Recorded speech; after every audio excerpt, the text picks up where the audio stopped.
ഇന്നലെ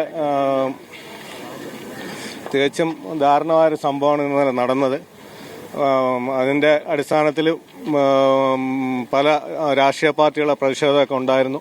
പിന്നെ നമ്മൾ ഇത് സംബന്ധിച്ച് വ്യക്തമായ റിപ്പോർട്ട് കളക്ടർക്കും ഉൾപ്പെടെ സബ്മിറ്റ് ചെയ്തു. ഇന്നലെ DMOയും DHSും എൻക്വയറി നടത്തു. ഇന്ന് മെഡിക്കൽ കോളേജിൽ പോലെ ബഹുമാനപ്പെട്ട ആരോഗ്യവകുപ്പ് മന്ത്രി ആരോഗ്യവകുപ്പ് ഡയറക്ടർക്ക് നിർദ്ദേശം കൊടുക്കുകയും അതിന്റെ ഭാഗമായി മെഡിക്കൽ കോളേജിലെ ടീം അന്വേഷണം നടത്തി എൻക്വയറി കഴിഞ്ഞ് ഇപ്പോൾ എൻക്വയറി പൂർത്തിയായി പോയേ ഉള്ളൂ.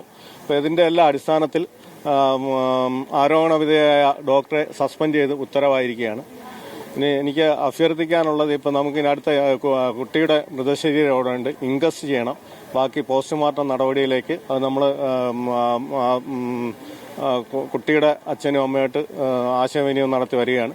അത് എത്രയും വേഗം ചെയ്ത് ബാക്കി നടപടി കിടക്കണമെന്നാണ് ഉദ്ദേശിക്കുന്നത്. അത് ഇൻക്വസ്റ്റ് എന്റെ നേതൃത്വത്തിൽ തന്നെ നടത്താനാണ് ഉദ്ദേശിക്കുന്നത്. അങ്ങനെ അത് രാവിലെ തന്നെ അറിയിച്ചതിന്റെ അടിസ്ഥാനത്തിൽ അവിടെ വന്നു. അപ്പോൾ പ്രതിഷേധം കൊണ്ടും കുടുംബാംഗങ്ങളെ വില്ലിങ്നെസ് ഇല്ലാത്തതുകൊണ്ടും നടന്നില്ല.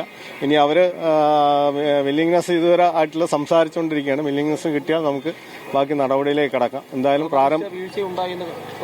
അതറിയാൻ അത് പറയേണ്ട ആള് ഞാനല്ല. അത് മെഡിക്കൽ എൻക്വയറി നടന്ന ഉദ്യോഗസ്ഥരാണ് പറയേണ്ടത്. എന്തായാലും ആരോപണ വിധേയമായെന്നുള്ള നിലയ്ക്ക് സർക്കാർ ബോധ്യപ്പെട്ടതിന്റെ അടിസ്ഥാനത്തിലായിരിക്കുമല്ലോ സസ്പെൻഷൻ നടന്നിരിക്കുന്നത്. അത് വീഴ്ച ഉണ്ടായോ എന്ന് തീരുമാനിക്കേണ്ടത് അന്വേഷണം കഴിഞ്ഞാൽ അറിയാൻ പറ്റും. ഇനിയിപ്പം കുട്ടിക്ക് എന്തെങ്കിലും വിഷയം ഉണ്ടോ എന്ന് പോലും പോസ്റ്റ്മോർട്ടം കഴിഞ്ഞാൽ മാത്രമേ കയറാൻ പറ്റും. അപ്പം ഡോക്ടറേറ്റ് സംസാരിച്ചപ്പോൾ കൂടുതൽ ഇത് നടപടി വൈകുന്തോറും നമുക്ക് റിസ്ക് ഉണ്ട്. അപ്പോൾ എത്രയും പെട്ടെന്ന് ഇൻക്വസ്റ്റും ബാക്കി പോസ്റ്റ്മോർട്ടം നടന്നാൽ മാത്രമേ കുട്ടിക്ക് എന്തെങ്കിലും അസുഖം ഉണ്ടായിരുന്നോ മറ്റു കാര്യങ്ങളിലേക്ക് അറിയാൻ കഴിയും. ടെക്നിക്കലായിട്ട് പറയാൻ ഞാൻ ആളല്ല. ബന്ധുക്കൾ സംതൃപ്തരാണ് ഈ നടപടിയിൽ എന്നാണ് അറിയിക്കുന്നത്. അതായത് സഹകരിക്കാൻ തയ്യാറെന്നാണ്. അതെ, അവര് മകനും ബാക്കി പിന്നെ അവര് കുറച്ച് റിലേറ്റീവ്സായിട്ട് ആലോചിക്കണമെന്ന് മാത്രമേ പറഞ്ഞുള്ളൂ. അവരുടെ എന്തായാലും എല്ലാ ആൾക്കാരുടെയും ഡിമാൻഡ് എന്ന് പറയുന്നത്, ഇന്നലെ കൂടിയ ഇവിടെയുള്ള ആൾക്കാർ എല്ലാവരുടെയും ഡിമാൻഡ് എന്ന് പറയുന്നത് സസ്പെൻഡ് ചെയ്യണമെന്നുള്ളതാണ്. ആദ്യഘട്ടമായി സ്ഥലം മാറ്റി ഇപ്പം സസ്പെൻഷൻ നടപടി വന്നിട്ടുണ്ട്.